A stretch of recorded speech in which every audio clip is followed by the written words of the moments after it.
नारे सारे किसान मजदूर एकता, मोदी तेरी तानाशाही, मोदी तेरी गुंडागर्दी, मोदी मजदूर एकता, किसान भाईचारा, संयुक्त मोर्चा, संयुक्त मोर्चा किसान यूनियन शहीद भगत सिंह जिंदाबाद, भाईचारा किसान मोर्चा जिंदाबाद, किसान मोर्चा जिंदाबाद, पीकेयू शहीद भगत सिंह जिंदाबाद, किसान जबर जुल्म की मुर्दाबाद, सरकार मुर्दाबाद, सरकार मुर्दाबाद, पीकेयू शहीद भगत सिंह जिंदाबाद। संयुक्त किसान मोर्चा के आह्वान पर भारतीय किसान यूनियन भगत सिंह के पदाधिकारियों व सदस्यों ने डीसी ऑफिस पर 2 घंटे का सांकेतिक धरना दिया। इस अवसर पर किसानों ने जिला मजिस्ट्रेट मुकुंद के माध्यम से सरकार के नाम ज्ञापन सौंपा।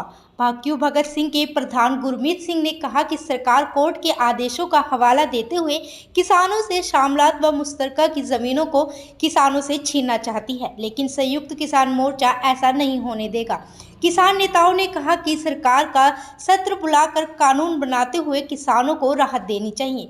वहीं गुरमीत सिंह ने कहा कि यदि सरकार ने किसानों की मांग की तरफ ध्यान नहीं दिया तो फिर से आंदोलन होगा। किसान ये ना समझे कि हम आपस में बट गए, छोटे छोटे मतभेद हो सकते हैं, लेकिन जब किसानों की हित की बात आएगी तो सभी मिलकर एक बैनर चले आंदोलन करेंगे। पहले तो पत्रकार साथियों का बहुत दिल की गहराइयों से धन्यवाद। आज हमने उपायुक्त महोदया के नाम एक ज्ञापन दिया है जिसके अंदर सरकार की जन विरोधी नीतियाँ, मुश्तरका मालकान श्यामलात, दे श्यामलात, जुमला मालकान ज़मीनें जो सरकार किसानों से छीनना चाहती है, उनके विरोध में हमने उपायुक्त महोदया के नाम ज्ञापन दिया है। वो खट्टर साहब के पास पहुंचेगा। सरकार को तुरंत प्रभाव से विधानसभा का स्तर उठाकर इसके अंदर संशोधन बिल पेश करके एक किसानों की जो ज़मीनें हथियाने का काम कर रहे हैं इसको रद्द करना चाहिए, और जैसे किसानों के पास ज़मीनें हैं उनका किसानों को मालिकाना हक दिया जाने चाहिए। यह हमारी मांग है। आज अगर सरकार डिमांड पूरी नहीं करती तो अगला प्रोसेस क्या होगा? अगर सरकार डिमांड पूरी नहीं करती तो हमारे पास तो वो अपना झंडा है शहीद भगत सिंह वाला, तकड़ा आंदोलन होगा। सरकार ये मत सोचे भी अब यहाँ फट गए। आज अम्बाड़ा के अंदर की गिनती मीडिया के राही, CID के राही सरकार पर जा रही है। हम एक हैं और एक रहेंगे। छोटे मोटे मतभेद सब भुला देंगे। जब हमारे किसी साथी के साथ तानाशाही होगी, हम दिन रात एक करके अपने साथी के साथ हैं और उसको न्याय दिलाने का दावा ठोकती है शहीद भगत सिंह यूनियन शहीद किसान मोर्चे की तरफ से। संयुक्त किसान मोर्चा के सदस्य सुखविंदर सिंह ने कहा कि किसानों ने अपनी मांगों को लेकर ज्ञापन दिया है। सरकार सुप्रीम कोर्ट के आदेशों के नाम पर किसानों से जमीन छीनने का काम कर रही है। यदि सरकार ने किसानों को राहत नहीं पहुंचाई तो हमें आंदोलन करने के लिए मजबूर होना होगा। साथ ही उन्होंने कहा कि 9 अगस्त को कैथल में मीटिंग है, उसमें जो भी संयुक्त मोर्चा फैसला लेगा उस पर कार्रवाई की जाएगी।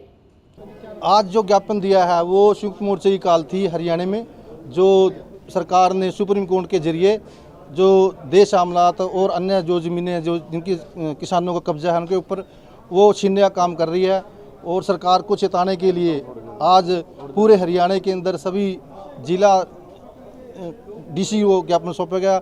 हम आपके चैनल के माध्यम से सरकार को कहना चाहते हैं, अगर सरकार ये कानून वापस नहीं लेती तो हम पहले बातचीत से बात करेंगे। अगर सरकार नहीं मानती तो हम उससे आगे जो भी संयुक्त मोर्चे की कॉल होगी, आंदोलन करना पड़ेगा तो आंदोलन जारी रखेंगे। अगली क्या रणनीति बनाएगी? अगली रणनीति 9 तारीख में जो कैथल में मीटिंग है संयुक्त मोर्चे की, जो भी संयुक्त मोर्चा वहाँ फैसला लेगा, जो अगर कोई आंदोलन करना या बातचीत करनी है पहले सरकार से, जो भी वो कॉल करेंगे वो फॉलो करेंगे। सुप्रीम कोर्ट के आदेशों के बाद सरकार के आदेश थे कि जितनी भी शामलात या फिर मुश्तरका की जमीनें किसानों के नाम हैं, उन्हें दोबारा पंचायतों के नाम की जाए, जिसको लेकर किसान विरोध कर रहे हैं। आज किसानों ने सरकार के नाम एक ज्ञापन सौंपा, जिसे सरकार को भेज दिया जाएगा। का विलेज कॉमन लैंड एक्ट पे सुप्रीम कोर्ट का डिसीजन आया है, उसके संदर्भ में हरियाणा सरकार के FCR डिपार्टमेंट जो फाइनेंशियल कमिश्नर रेवेन्यू साहब हैं हमारे, उनकी तरफ से एक चिट्ठी जारी हुई थी। उस चिट्ठी के अनुसार ज़मीन वापस पंचायतों के नाम की जानी थी, परंतु अभी एक हाई कोर्ट में, पंजाब हरियाणा हाई कोर्ट में केस दायर हुआ है, जिसमें 22 अगस्त तक उस जो इंस्ट्रक्शंस आई थी उन पर अभी रोक लगा दी गई है। लेकिन सरकार के पास इनकी जो किसानों की मांग है ये पहुंचा दी जाएगी और जैसा भी आगे से आदेश होगा वैसे कार्रवाई कर दी जाएगी।